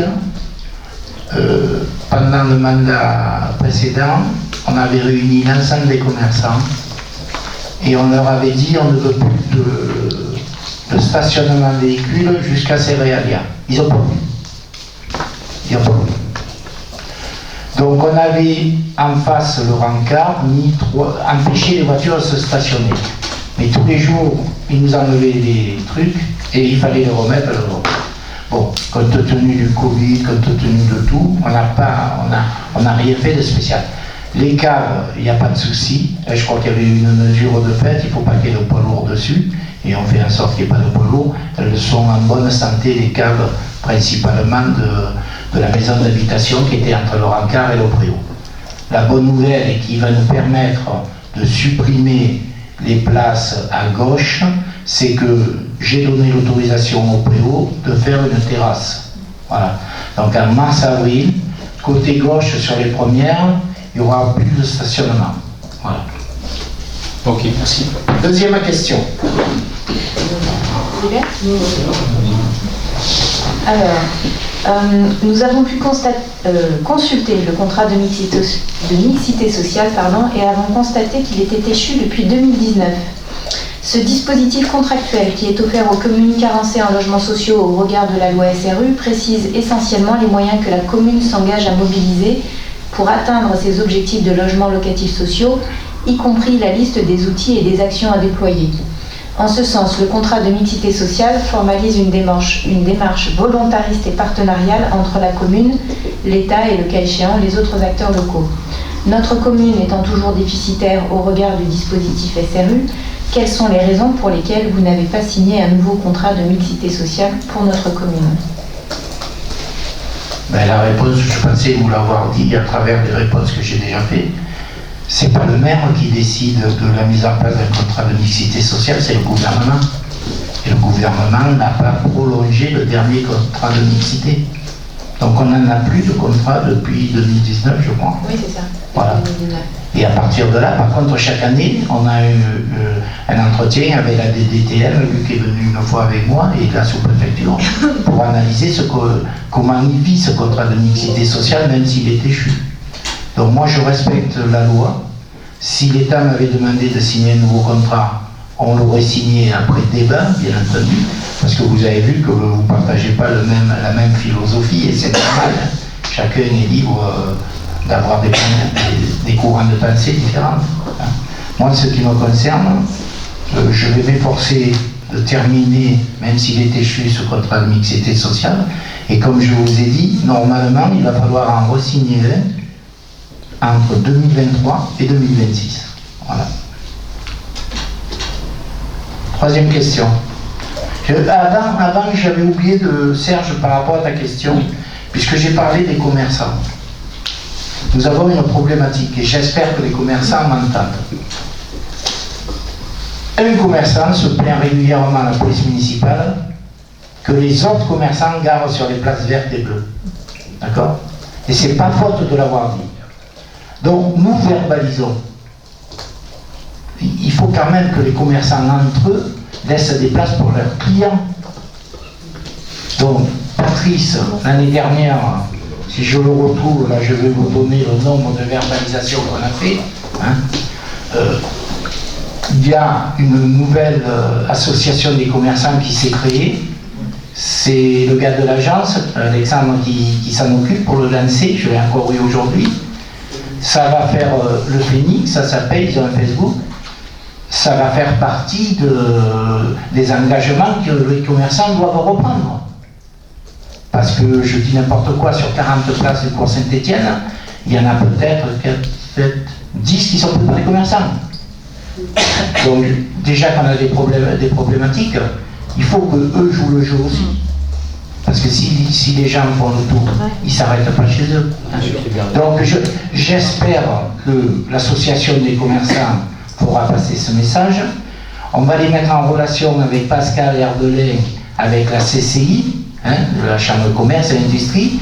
On va les réunir de nouveau tous pour qu'il y ait quand même des règles du jeu connu de tous. Hein. Pour que le village vive mieux, c'était insuffisant de places de stationnement. Voilà, je ferme ma parenthèse, mais je voulais le dire. Paul. Oui, alors vous nous avez annoncé sur les réseaux sociaux de la commune que nous avons acheté le parc des Garrigues le 3 février dernier. Comme la loi lui oblige, le vendeur a dû remettre à la commune le dossier du diagnostic technique, composé de l'ensemble des diagnostics techniques réalisés en amont de la vente, tant sur la salle que sur le logement de fonction habité par le gardien du parc. Ces diagnostics permettent d'avoir une idée plus précise sur l'investissement réalisé et les travaux qui seront à la charge de la commune pour la mise en conformité. Nous avions demandé que ces diagnostics puissent être portés à la connaissance de l'ensemble des membres du conseil municipal. Donc aujourd'hui, nous réitérons notre demande afin que ce dossier nous soit partagé, en vous remerciant. Alors, le bâtiment, je le rappelle pour ceux qui n'étaient pas sur Rogne, il date de l'époque de M. Gaston Defer. D'accord? Donc, si vous voulez un peu de plomb, un peu d'amiante, un peu de ci, un peu de là, je vous rassure, nous avons tous les constats et il y a de tout. Par contre, je voulais vous repréciser que c'est Catherine qui s'occupe du projet sur le parc des Garrigues, d'accord? Et l'arrivée de M. Emma va être d'un grand secours parce qu'il s'occupe des bâtiments sur la commune de Lambès. Et donc, bien entendu, on va prendre en compte toutes les observations techniques pour la réfection de notre salle communale, pour la réfection et la création de locaux pour le centre aéré, et bien entendu, on remettra aux normes la maison du gardien. Il faut que nous chiffrions les travaux, on a déjà des éléments là-dessus. De toute façon, ça fait partie du contrat avec le département. On doit apporter au département déjà des premiers niveaux. Dès qu'on les aura, on vous les communiquera. Maintenant, si vous voulez une épaisseur de rapport comme ça, où il y a écrit ça, c'est dommage, je ne veux pas faire. Il ne faudrait pas faire des photocopies, parce que ça fait ça les rapports. À la limite, on vous les met à disposition un jour, pas tout de suite parce qu'on y travaille dessus, mais dès qu'on aura un peu avancé, on vous les mettra à disposition, vous viendrez les consulter. Mais si, dans un rapport, il est précisé qu'il y a de l'amiante, on fera tout pour qu'il n'y ait plus d'amiante après quand même. Il y a un minimum, quoi. Serge. Oui. Par rapport à ce que vous venez de dire, donc le rapport est épais, il y a un petit peu de tout. Aujourd'hui, je me pose la question par rapport aux enfants, est-ce que ça représente un risque pour les enfants? Non, il n'y a pas de risque, tout est en conformité. Parce que là, entendre les mots, c'est alarmiste. Peut-être que l'État de solution, voilà, c'est ce que je veux savoir.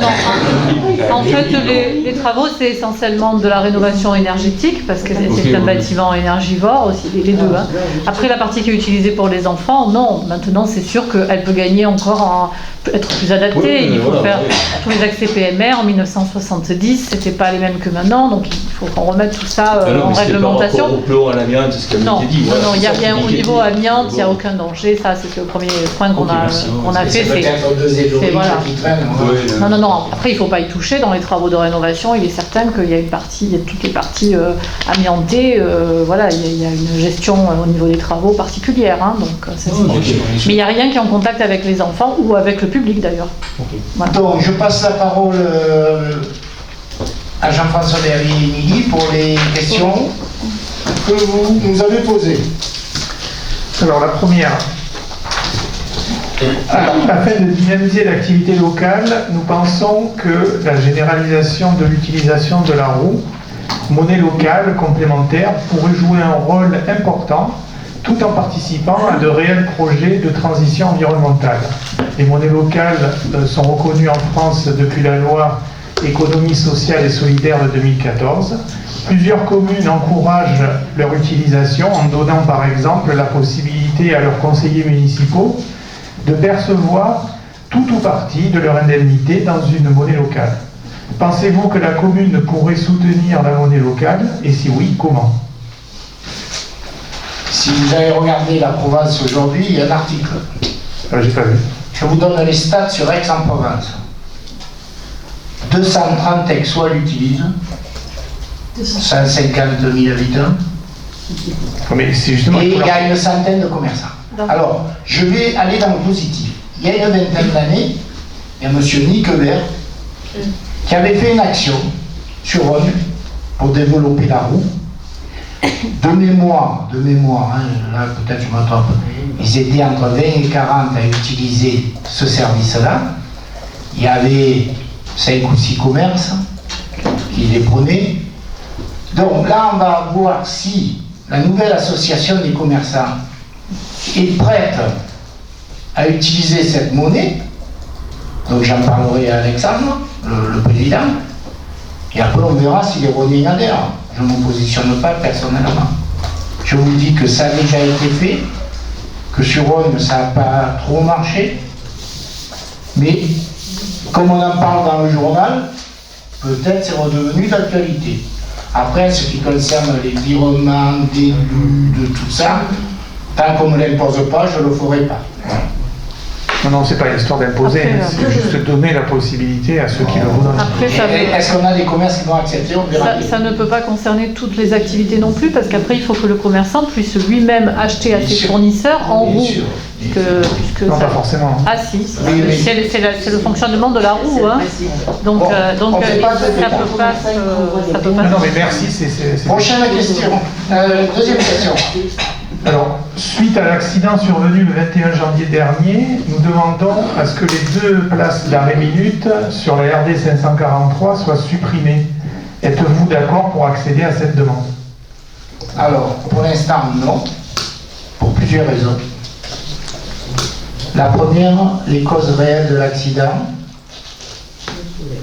administré, téléphoné. Et il y avait le soleil du matin. D'accord? C'est un livreur qui a confirmé aux commerçants qu'il avait le portable. Premier point. Deuxièmement, j'ai beaucoup de gens qui me disent avant on ne pouvait pas marcher côté droit quand on était piéton ou qu'on avait la poussette parce que les voitures étaient garées moitié chaussée et moitié trottoir. Elles le sont encore. Elles sont verbalisées et je donnerai les chiffres que j'ai promis tout à l'heure après. Il est là le tableau. Troisième raison, beaucoup de gens qui se plaignaient de la vitesse me disent finalement, eh bien ça l'a réduit fortement. C'est sûr. Et s'il n'y avait pas eu cet accident, il ne s'était rien passé. Parce que si j'enlève ces deux, et la principale raison, c'est que c'est du domaine du département, de la direction des routes, qui a validé l'emplacement. D'accord? Donc on va attendre patiemment de savoir quel commerce il va y avoir. Parce que si j'enlève les places, je dois interdire l'accès à la biscuiterie. J'ai pas envie de pénaliser un commerçant aujourd'hui. Je préfère que les voitures perdent 10 secondes, roulent à 20 à l'heure, que les jeunes qui passent et qui sont importants à passer pour prendre les cas soient en sécurité, côté gauche si possible, marcher les jeunes. Voilà. Troisième question. Alors, donc lors du dernier conseil municipal, donc, il était indiqué qu'une antenne 4G serait érigée au niveau du quartier des Garrigues. Ah oui, c'est toi. Pouvez-vous nous donner l'endroit exact de cette réalisation et nous dire si une étude d'impact a été réalisée? Alors, pardon. C'est pas l'endroit. Alors l'antenne 4G, elle n'est pas au Garrigue, elle sera plutôt justement l'étude d'impact en cours de réalisation avec Orange, on a eu encore dernièrement, et ils doivent nous faire parvenir par rapport aux études les couvertures recherchées par la commune afin de couvrir le maximum d'administrés. Donc l'emplacement, on ne connaît pas encore précisément, parce que c'est en cours d'études. Et mais ils les ont déjà faites, les études. Je ne sais pas combien d'études ils ont faites. Non, les études n'ont pas été faites parce que nous avons encore eu une réunion il y a à peu près 2 mois avec la NCT et avec la préfecture afin de pouvoir redéterminer un peu l'engagement qu'avaient pris les opérateurs dans le contrat New Deal avec l'État sur le positionnement d'antennes. Donc des antennes, alors je précise, une antenne avec Dessus, 4 opérateurs, et pas une antenne par opérateur. Donc aussi, c'est une économie de main qu'il y aura dans la commune. Et donc l'étude est en cours, on attend le retour incessamment sous peu pour pouvoir faire ça. Je précise aussi également que pour une antenne, c'est en gros 1 an pour les travaux. Hein. Ça ne se fait pas en 2 minutes. Voilà. Et moi, je voulais juste préciser qu'on ne connaît pas le nom de la personne qui accueillera sur son terrain cette antenne. J'en profite pour te rappeler, Jean-François, que pendant le mandat, on nous a imposé une antenne. On comptait faire un recours par voie de tribunal, tout ça. Et notre avocat nous a dit non, vous ne pouvez pas empêcher l'antenne chez un particulier. Donc, gardez ça en tête, parce qu'il n'y aura pas d'action possible de la municipalité, sauf s'il y avait un risque avéré énorme, si c'était une antenne dans les écoles ou un truc comme ça. Mais si c'est en pleine campagne, il y aura certainement le côté visuel qui ne sera pas forcément sympathique, mais quand vous venez de Cadenet, vous voyez l'antenne qui est sur la commune de Rognes. Quand vous descendez Puylon, vous la voyez, et celle de l'ancien stade, vous la voyez encore plus. Donc, soyez certains que les particuliers utilisent leur droit. Voilà. Allez, on continue. Ok, après moi je voulais dire par rapport à ça, c'est qu'il y a des zones qui sont blanches, quoi, qui sont moins bien desservies, en tout cas sur la commune, je pense au chemin des Infernés, vous voyez. Donc c'est exactement ça qu'on essaie de couvrir en maximum avec les... Non mais moi je le sais pas, Jean-François, moi je veux dire, je suis arrivée récemment, en tout cas, il y a eu des tas d'études antérieures dont je n'ai pas eu connaissance, donc c'est vrai que la couverture c'est un sujet un peu spécial. Prends une demi-heure d'entretien. Oui, mais vous avez actualisé, je pense que vous êtes les mieux. Non mais vous êtes les mieux placés quand même pour me dire ce qu'il en est. Pour vous rassurer, le but c'est de couvrir le maximum d'administrés. On est d'accord. La situation de l'antenne qui n'est pas encore connue parce qu'il faut trouver le bon endroit, le moins polluant visuellement, le mieux acceptable, tout ça. Donc je rappelle quand même aussi que tout le monde veut avoir un téléphone, mais il ne peut pas avoir d'antenne. C'est ça, merci. Allez, la question qui est un peu liée. Oui, la question qui est un peu liée, effectivement. Donc il est prévu également des rendez-vous avec l'opérateur Orange et les administrés par quartier. Ce qui est prévu durant le mois de mars, afin de déterminer quand il pourrait être raccordé à la fibre. Pourrait-on établir, alors c'est une suggestion que l'on fait, donc via le site internet de la mairie, une inscription en ligne à ces rendez-vous? Quand ces rendez-vous vont-ils être organisés et comment allez-vous les organiser et où en est-on des raccordements à ce jour? Luc va apporter les réponses. Alors, l'organisation des rendez-vous, nous sommes en relation avec Orange et leurs sous-traitants pour justement savoir comment on va s'organiser pour pouvoir faire ces réunions. D'accord? Donc, c'est en cours de discussion avec eux parce que il faut bien comprendre qu'Orange, c'est du temps sous-traitant, il faut prendre en compte. Donc ça c'est bien en cours, c'est bien ancré et ils sont bien au courant qu'on va essayer de monter ça pour le mois de mars. Ensuite en termes d'avancement, sur 2990 logements environ sur Rognes, 852 logements sont aujourd'hui connectés. Donc il y a une progression encore qui a eu lieu par rapport à la dernière fois. Et bon, après on les voit avancer petit à petit de partout, mais... D'accord. Prochaine question. Alors, donc en amont de la réunion publique du 2 mars prochain, pouvez-vous nous donner les résultats complets de la concertation organisée donc, au sujet du projet du parc urbain de l'ancien stade? Alors quand on dit les résultats de la concertation, c'est donc le nombre de questionnaires qui ont été retournés, l'exploitation des retours, les verbatims, voilà, quelle est finalement l'expression des habitants sur ce projet. Alors j'avais préparé une réponse. Où c'est qu'elle... Je ne les ai pas, ces éléments. Vous aurez les renseignements mercredi si vous venez à la concertation. Le projet n'est pas du tout terminé. Il y a eu beaucoup de participation d'associations et d'ateliers. Mais je les ai depuis une demi-heure. Et je remercie Yeti. Donc je vous les donne, mais ça aurait été mieux que vous les appreniez en même temps que la population. 78 retours de questionnaires. 8 associations représentées en relation directe avec le stade sélectionnées par nos souhaits. 31 personnes à l'atelier. Il y en avait 3 d'ateliers, nombre limité volontairement à cause du Covid. 40 échanges avec les administrés sur le marché. 83 collégiens. Voilà. Donc, merci Eti. Vous avez ces premiers éléments et je vous invite à venir mercredi soir. Prochaine question. Il n'y en a plus. Et c'était tout. On a fini? Ah, mais alors, je vous demande de m'écouter parce que moi, je n'ai pas le temps de venir. Ah oui, ah ben c'est bon celui-là. Alors, premièrement, donc pour terminer une intervention par rapport à Serge. Ce que je peux vous dire, c'est que notre police municipale, qui sont 3 et qui doivent être 4, en 2021, c'est là qu'on voit l'incivilité des gens. Hein. Oui. 415 verbalisations. Ils ne sont pas là le dimanche, ils ne sont pas là le samedi après-midi. Vous imaginez un petit peu. Et je relevais 2 chiffres simplement. 12 infractions sur place handicapée, 135 €, et 7 sur des passages piétons. Voilà. Donc nous verbalisons pour l'État, parce que malheureusement les recettes ne rentrent pas dans la coupe. C'était une parenthèse.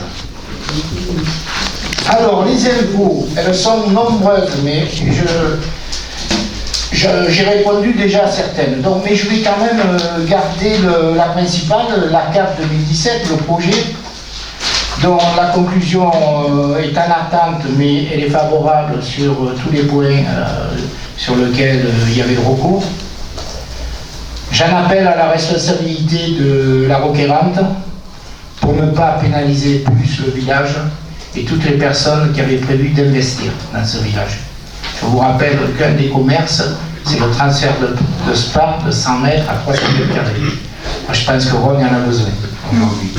On lutte, on ne veut pas de grande surface, on reste sur cette politique depuis 2014, malgré des sollicitations tous les jours. Hein. Donc j'espère que la personne qui a fait son recours, qui a priori sera dégoûtée, rencontrera des personnes qui lui diront arrête, sinon tu vas avoir des pénalités monstrueuses. Hein, voilà. Ensuite, dans le vote du budget, je vous ai dit fin mars, début avril, avec deux préoccupations, la hausse des gaz, et on aura une augmentation des recettes de la taxe foncière, comme vous a dit Catherine, puisqu'on est de 3,4% de plus. La poursuite des projets du stade, de la FANE, des vestiaires au stade principal, réunion sur le projet centre-ville avec la métropole qui est venue en décembre nous faire l'analyse des réseaux, à la fois sur la montée de l'Ambex et surtout pour le projet centre du cours Saint-Étienne, de l'Arceau, des escaliers et des ferrages. Donc nous avons la restitution début avril et nous saurons à ce moment-là la part que la métropole va prendre en compte dans ce projet, qui, je vous le rappelle, était d'environ 2 500 000 €. Donc, je pourrais vous donner des chiffres plus précis quand nous aurons cette réunion. Quand on dit réseau, c'est quoi réseau C'est eau, assainissement, eau pluviale, qui est de la compétence de la métropole. Avant, ils nous donnaient des subventions, mais depuis qu'ils ont ces compétences, on ne peut pas lancer un projet sans qu'ils nous donnent l'accord de participer à hauteur de leurs compétences. Après, j'espérais que le Covid diminuerait, mais aujourd'hui, on a une classe fermée. On a 2 anciens qui ont attrapé le Covid. Donc, c'est pas terminé, mais je suis satisfait puisqu'on reprend les manifestations. La foulée du Foussa a été le meilleur exemple, et ça a été un succès important. Donc la section culture reprend, les associations reprennent, et on va retrouver nos chèvres le 1er dimanche d'avril. Voilà. Hein? Donc je vous invite à participer. Ensuite, bien entendu, un élément fort, c'est les élections présidentielles, qui semblent intéresser les nouveaux arrivants sur Rognes, puisqu'on enregistre à ce jour 360 nouvelles inscriptions pour 260 radiations. Ce chiffre n'est pas définitif, hein, c'est cet après-midi, Daniel. Je vous invite à accomplir votre devoir d'élu et de citoyen. Si elles ont lieu. Bien sûr. Bon, il peut y avoir Oméga 4 qui arrive et l'Ukraine, je terminerai par l'Ukraine. C'est moins rigolo. Donc vous avez pu voir également donc, de nouveaux investissements, le Pluton, hein, pour les petites rues du village, là. On attend un nouveau camion là, début mai. Le ramasse-merde. Non, ça ramasse les feuilles aussi. Et les feuilles. Il faut toujours être positif. Et les masques. Ah non, mais c'est pas négatif. Et les masques, je ne vous dis Très bien, pas. les masques. En 10 minutes l'autre jour, quand on l'a sorti, je ne sais pas combien de masques on a retiré. Hein. Donc, ensuite, donc, 2 personnes recrutées, j'y reviens pas. Début des travaux rue Neuve pour les 2 logements sociaux. Très certainement, la rue Neuve sera fermée à la circulation. J'ai vu les principaux voisins et demain on complète avec Patrice. Donc ça devrait être fermé. On va leur donner un petit emplacement sur le parking entre guillemets des pénitents.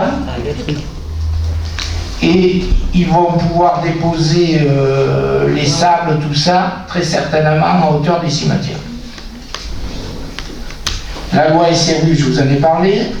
La métropole, donc on a eu un premier rendez-vous avec Martine Vassal la semaine dernière.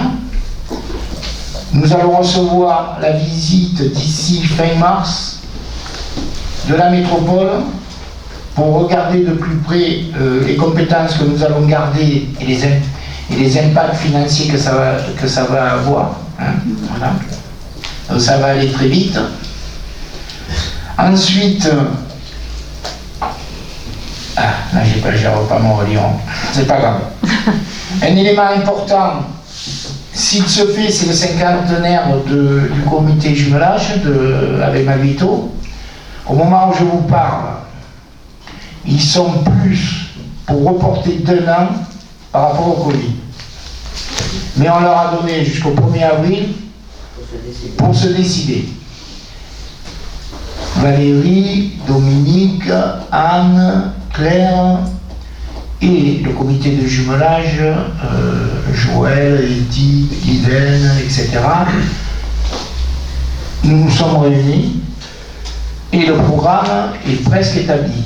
Et on ne le sort pas aujourd'hui parce que s'il n'y en a pas, en tout état de cause, s'il ne viennent pas, on fera une opération vidéo hein, pour matérialiser une signature des 50 ans hein, devant l'Office du tourisme.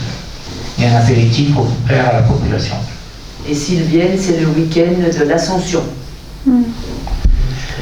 J'ai retrouvé ce que j'avais écrit, l'opération PRIF, hein, prévention des feux de forêt, dont les visites sur terrain se sont très bien passées dans un souci de dialogue.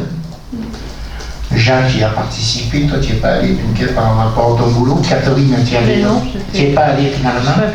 Donc Daniel a assuré, moi j'y suis allé une fois aussi.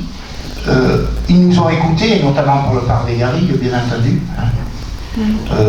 Ils ont considéré que le site de Pied-Fouquet, finalement, le risque était limité et ils ne vont rien nous imposer de plus. Hein. Voilà. Peut-être un peu près de la maison de Decker qu'il va falloir un peu nettoyer, mais les 3/4 du terrain, il n'y a pas un risque majeur. Voilà. Par contre, préparez-vous, administrez, et vous élus, à quand même un durcissement des zones. Nous avons déjà les zones NFN. La bonne nouvelle, c'est qu'on pourra continuer à faire des piscines dans les zones NFN, ce qui était limite aujourd'hui, mais on a su dialoguer avec eux, et je pense que c'est bon sur ce côté-là. Par contre, il y a des zones entières où il n'y aura plus de possibilité d'agrandissement. Voilà. Les extensions de 30%, ce sera pas possible. Déjà, dans le cas du PLU, elles risquent de disparaître. mais dans le cadre du PRIF, disparaîtront dans certains endroits. Hein. Voilà. Et le dernier point, j'ai commencé par l'Ukraine, je vais continuer par l'Ukraine, en vous signalant que j'ai reçu une lettre aujourd'hui d'un administré de Rome, que je vais citer, M. Salem, pour ceux qui le connaissent, qui se propose d'accueillir une famille, le temps qu'il faudra pour que cette famille rebondisse. Donc on va se rapprocher un petit peu des directives locales pour savoir comment on peut organiser cela.